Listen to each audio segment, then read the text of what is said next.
굿모닝, 좋은 아침입니다. 오늘은 5월 21일 금요일입니다. 오늘도 말씀 묵상의 자리에 나오신 여러분들을 우리 주님의 이름으로 축복합니다. 그리고 또 환영합니다. 여러분들 삶 가운데 다시 한번 말씀을 통해 허락하시는 하나님의 크신 은혜가 함께 하시기를 기도하겠습니다. 오늘 우리에게 주시는 하나님의 말씀, 출애굽기 20장 1절부터 17절까지 말씀, 우리 먼저 함께 봉독하시고 또 말씀 나누도록 하겠습니다. 하나님이 이 모든 말씀으로 말씀하여 이르시되, 나는 너를 애굽 땅 종 되었던 집에서 인도하여 낸 내 하나님 여호와니라. 너는 나 외에는 다른 신들을 내게 두지 말라. 너를 위하여 새긴 우상을 만들지 말고, 또 위로 하늘에 있는 것이나 아래로 땅에 있는 것이나 땅 아래 물속에 있는 것의 어떤 형상도 만들지 말며 그것들에게 절하지 말며 그것들을 섬기지 말라.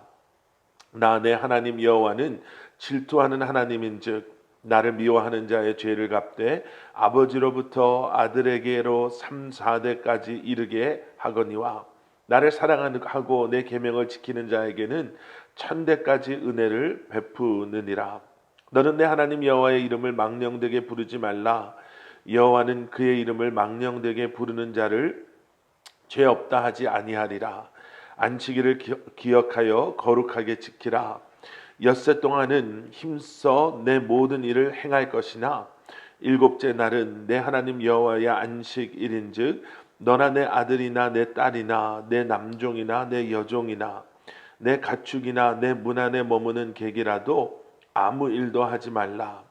이는 엿새 동안에 나 여호와가 하늘과 땅과 바다와 그 가운데 모든 것을 만들고 일곱째 날에 쉬었음이라. 그러므로 나 여호와가 안식일을 복되게 하여 그날을 거룩하게 하였느니라. 내 부모를 공경하라. 그리하면 내 하나님 여호와가 내게 준 땅에서 내 생명이 길리라. 살인하지 말라. 간음하지 말라. 도둑질하지 말라. 내 이웃에 대하여 거짓 증거하지 말라. 내 이웃의 집을 탐내지 말라. 내 이웃의 아내나 그의 남종이나 그의 여종이나 그의 소나 그의 나귀나 무릇 내 이웃의 소유를 탐내지 말라. 아멘. 얼마 전까지만 해도요, 애굽이라는 나라에서 종노릇하고 있었던 노예였던 한 민족이 하나님의 백성됨을 회복하게 되는 놀라운 일이 일어났습니다. 그리고 하나님께서는 그런 하나님의 백성들에게 그들이 얼마나 소중한 하나님의 백성들임을, 모든 민족이 다 하나님의 것이지만 특별히 그들이 하나님께서 보물처럼 여기는 그러한 하나님의 소유임을 말씀해 주시고요, 그들을 제사장 민족 삼으셨음을, 그리고 그들이 하나님의 거룩한 백성들임을 다시 한번 그들에게 말씀해 주셨습니다. 그리고 그들과의 언약을 맺으심으로 내가 너희의 하나님이 될 것이고 그들이 나의 백성 될 것이다 라고 말씀하시며, 이제껏 그들이 누려보지 못했던 엄청난 은혜와 축복의 자리로 하나님의 백성됨을 다시 한번 그들에게 리마인드 시켜 주셨습니다. 그리고 이제는 그들로 하여금 열방의 축복의 통로되게 하시고, 그리고 하나님의 구원의 도구 되게 하시겠다라고 말씀하시죠. 그래서 이제 그러한 언약 안에 하나님의 은혜 가운데 들어온 이스라엘 백성들은 그러한 하나님의 백성됨이 무엇을 의미하는지를 온전히 알아야 했습니다. 여러분, 혹시 미국에서 오래 사시다가 시민권을 이렇게 받으신 분들이 많이 계실 거예요. 한 나라의 시민이 되기 위해서도요, 그 나라에 대해서, 그 나라의 역사에 대해서, 그 나라의 그러한 정치적인 시스템에 대해서 배워야 하고, 또 시험을 치고 인터뷰를 하게 되잖아요. 그렇게 해서 그 나라, 미국이라는 나라의 시민이 되는 것처럼 어쩌면 하나님께서는 오늘 우리가 본문에서 보게 되는 십계명이라는 이러한 말씀, 율법을 통해서 하나님의 그 기준을 통해서 이스라엘 백성들에게 하나님의 백성 된다라는 것이 과연 무엇을 의미하는가라는 것을 보여주고 계십니다. 오늘 이 말씀을요, 십계명 하나하나를 우리가 보게 되면 오늘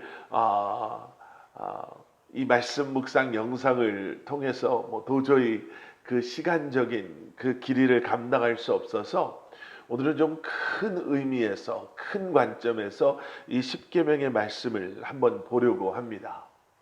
여러분들이 잘 아시는 것처럼 십계명은 크게 두 부분으로 나눠져 있죠. 1계명에서 4계명까지는 우리와 하나님과의 그러한 관계를 에 대해서 말씀하고 계시고, 그리고 5계명에서 10계명까지는 우리와 그리고 우리 주변에 있는 사람들과의 그 인간적인 관계에 대한 말씀이다라고 우리는 알고 있습니다. 사실 10계명은요, 하나님의 그 10가지 명령이다라고 볼 수 있는데, 오늘 우리가 이 본문 말씀을 쭉 묵상하다 보면 명령이라는 단어는 등장하지 않습니다. 오히려 10번 말씀이다라는 단어가 등장하죠. 그래서 어떻게 보면 이 십계명은 관계 속에서 우리가 이해하는 것이 하나님께서 우리에게 십계명을 주신 의도하심을 우리가 좀 더 정확하게 이해할 수 있다라고 생각되어집니다.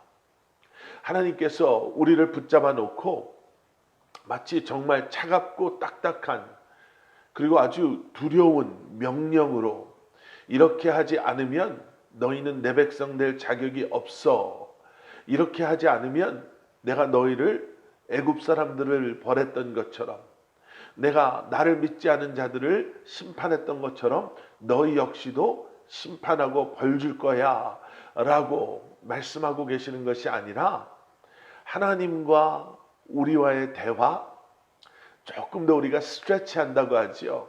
그러면 관계 속에서 우리에게 말씀해 주고 계시는, 자, 지금까지 너희는 애굽이라는, 그리고 애굽에서 종노릇 노예 생활하면서 너희들이 잊고 있었던 택한 받은 하나님의 백성의 모습을 내가 설명해 줄게 라고 말씀해 주고 계시는 거다라는 거지요. 하나님과의 관계가 여러분, 그래서 모든 것의 시작임을 우리는 기억해야 합니다. 그래서 여러분 잘 보십시오. 십계명에서 사용되어지는 그러한 우리를 말하는 그 인칭은 3인칭이 아니라 2인칭입니다. 세상의 법은요 3인칭으로 쓰여져 있죠. 왜냐하면 세상의 법은 사실 관계가 중요한 것이 아니라 누군가가 됐다 하더라도, 그렇죠, 그 사람이 누구인가가 중요한 것이 아니라 법을 지키지 않은 그 사람에게 이제는 행해질 그 페널티가 어쩌면 더 중요한 거지요. 그런데 우리는 오늘 본문 말씀 속에서 하나님께서 우리에게, 자, 너는 나 외에는 다른 신을 내게 두어서는 안 된다. 너를 위하여 새긴 우상을 만들지 말아라. 너는 내 하나님 여호와의 이름을 망령되게 부르지 말아라. 우리에게 말씀하고 계시는, 그래서 십계명의 시작은요, 이러한 하나님의 하나님 되심, 그리고 그 관계 속에서 우리를 향한, 그리고 우리에게 하나님의 백성됨이 무엇인지를 보여주고 계시는, 우리를 향한 하나님의 사랑이 십계명을 온전하게 이해하고 십계명을 푸는 열쇠가 되는 것입니다. 자, 그런 큰 관점에서요, 하나님께서는 우리에게 하나님과의 관계에 있어서 우리가 기억해야 될 것 4가지를 말씀해 주십니다. 나 외에 다른 신을 두지 말아라. 너를 위해 어떠한 우상도 만들어서는 안 된다. 내 하나님 여호와의 이름을 망령되게 부르지 말아라. 그리고 안식일을 기억하라. 여러분, 이 네 가지의 우리와 하나님과의 관계에 대한 십계명은요, 사랑에 근거해 있습니다.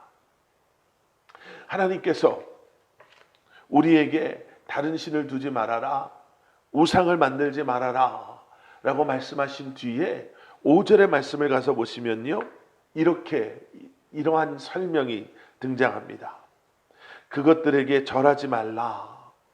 그것들을 섬기지 말라. 나 내 하나님 여호와는 질투하는 하나님인즉 나를 미워하는 자의 죄를 갚되 아버지로부터 아들에게로 3, 4대까지 이르게 할 것이다. 여러분, 다른 신을 두는 것, 우상을 만들어서 그 우상 앞에 절하는 것을 하나님께서는 그러한 모습을 나를 미워하는 그러한 모습이다. 이렇게 말씀하십니다. 여러분, 사랑은요, 결국에는 사랑은 집중하는 것 아니겠습니까? 결혼을 서약하는 신랑과 신부가 서로를 바라보며 검은 머리가 팥뿌리가 될 때까지, 건강할 때나 병들 때나 부유할 때나 가난할 때나 내가 당신만을 사랑하겠습니다 라는 그 고백은 상황이 변하고 우리의 형편이 변한다 하더라도 나는 당신만을 바라보겠습니다 라는 서약입니다. 하나님께서 우리에게 이방신 섬겨도 된다라고 말씀하신다면, 여러분, 그것은 하나님께서 우리를 사랑하지 않는다라는 것을 보여주는 것일 수 있습니다. 하나님을 사랑한다. 그래서 우리가 하나님을 사랑한다라고 고백하는 그 고백은 사실 하나님만 사랑하겠습니다 라는 그러한 고백인 것이죠. 그런데 문제는 우리는 하나님을 섬기며 우리 삶 가운데 우리가 만들어 놓은 우상들을 동시에 섬긴다라는 거예요. 하나님께서는 그것을 이미 알고 계셨습니다. 가나안 땅에 들어가면 그 안에 얼마나 많은 이방신들이 있었는가. 여러분, 잘 보십시오. 이 십계명이 주어지는 시간에도 이스라엘 백성들은 시내산 아래에서 우상을 만들고 그 우상 앞에 절하고 있었습니다. 그런데 그러한 그들의 모습은 영 엉뚱한 어떠한 신을 그들이 만들어낸 것이 아니라 황금으로 소를 만들어 놓고 그것이 여호와 하나님, 우리를 애굽에서 건져내신 하나님이다라고 고백하며 섬기고 있었다라는 거죠. 이스라엘 백성들이 훗날 이방신을 섬기며 우상을 섬기는 문제는 사실 하나님을 버리고 이방의 신을 섬겨서 문제가 된 것이 아니라 하나님을 섬기면서 너무나도 자연스럽게 이방의 신을 그들의 삶 안에 또 다른 제단을 만드는 것처럼 하나님을 섬기며 동시에 우상을 섬겼던 것. 그래서 여러분, 참 가슴 아픈 것 중에 하나는 무엇이냐면요, 지금 이 시대를 살아가는 우리 역시도 그런 모습을 보이며 살아가고 있다는 거예요. 가끔 그런 얘기 하시는 성도님들이 계세요. 그래도 목사님, 우리가 주일은 안 빠지지 않습니까? 타지에 나간 자녀들에 대해서 이야기하시는 부모님 가운데서도요, 그래도 목사님, 교회는 그래도 꼬박꼬박 주일날은 교회 안 빠지고 다니는 것 같아요. 여러분, 사실은 꼬박꼬박 교회를 다니는 것이 중요한 것이 아니라 우리가 우리의 삶 속에 주님만을 예배하는 그 모습, 우리가 우리 마음대로 하고 싶은 대로 월요일부터 토요일까지 살다가 주일이니까 그렇게 해왔으니까 그날은 교회 가는 것, 그것을 하나님이 원하시는 것이 아니라 하나님께서는 우리가 주님만을 사랑하기를 원하신다라는 라는 것을 여러분 우리가 기억하고 그러한 온전한 주님을 향한 사랑을 우리 안에서 회복해야 될 줄 믿습니다. 그리고 나머지 5번째 계명에서 10번째 계명은요, 우리와 우리 주변의 사람들과의 관계를 이야기하죠. 그리고 그 계명의 시작은 우리와 부모님과의 관계에서 시작이 됩니다. 그것이 가장 기본적인 관계라는 거죠. 여러분, 가정이 참 중요합니다. 자녀들과 부모님과의 관계가 참 중요합니다. 하나님께서는 우리에게 이 땅의 육신의 부모를 통해서 하나님을, 그리고 하나님의 사랑을 간접적으로 경험하게 하셨거든요. 부모님을 공경하는 것이, 이제는 그것을 통해 하나님을 공경하고 예배하는 것이 무엇인지를, 부모님의 사랑을 통해서 하나님의 사랑이 어떠한지를 우리로 하여금 간접적으로 경험하게 하신 하나님께서 우리에게 내 부모를 공경하라 라고 말씀하십니다. 그리고 계속되어지는 살인하지 말라, 간음하지 말라, 도둑질하지 말라, 거짓 증거하지 말라, 남의 이웃의 것을 탐하지 말라 라는 그런 하나님의 말씀은 결국 하나님과의 올바른 관계 속에 있는 우리로 하여금 이 땅에서 어떻게 하나님께서 약속하신 행복을 누리며 살아갈 수 있음을, 그것의 가장 기본적인 걸 보여주고 계시죠. 우리가 십계명의 말씀을 우리가 수요일 저녁에 함께 공부하면서 그런 말씀 드렸습니다. 예수님께서는 이 십계명의 진정한 의미를 우리에게 말씀해 주셨죠. 그저 이렇게 안 했기 때문에 나는 괜찮다, 나는 자유하다가 아니라, 나는 누구도 살인하지 않았는데, 나는 어떠한 것도 도둑질하지 않았는데, 그래서 나는 자유하다가 아니라, 그러한 마음을 품는 것조차도, 남을 미워하는 마음이 결국은 살인하는 것이요, 남의 것을 탐내는 것이 이미 우리는 그러한 죄에 우리를 내어준 것이다 라고 말씀하고 계시는 것처럼, 여러분, 우리는 우리의 힘으로 할 수 없지만 예수 그리스도의 십자가의 은혜로, 성령님의 도우심으로 한층 더 성숙한 깊은 믿음의 삶을 통해 진정한 행복을, 주님과의 관계를 누리며 살 수 있어야 하는 줄 믿습니다. 예수님을 찾아와서 가장 큰 계명이 무엇입니까? 라고 물어봤을 때 예수님께서는 주여 하나님을 사랑하는 것, 내 이웃을 그 사랑으로 사랑하는 것이다 라고 말씀하신 것이, 우리는 이 십계명을 통해서 다시 한번 보여지고 비춰지는 것을 볼 수 있죠. 주님과의 올바른 관계가 우리와 다른 사람들과의 관계를 하나님께서 원하시는 그러한 모습으로, 그리고 그러한 모습되게 하실 것입니다. 하나님의 백성, 우리는 완벽하지 않지만 하나님의 백성이 되어져 가는 이때 다시 한번 이 십계명의 말씀, 그 핵심 아버지의 마음을 통해 우리의 삶의 모습을 다시 한번 기억해 보시며 이 한날을 살아가시기를 주님의 이름으로 축원합니다. 함께 기도하시겠습니다. 사랑의 아버지 하나님, 주님을 사랑하며 그 사랑으로 우리 이웃을, 우리 가족들을, 우리 주변에 있는 지체들을 사랑하며 섬기는 저희들 되게 하여 주시옵소서. 세상과 타협하며 세상의 우상을 우리도 모르는 사이에 섬기는 것이 아니라 주님만을 사랑하겠습니다 고백하며 주님과 깊이 교제하며 그 관계 속에서 이 한날도 살아가는 저희들 되게 하여 주시옵소서. 예수 그리스도 이름 받들어 간절히 기도드렸사옵나이다.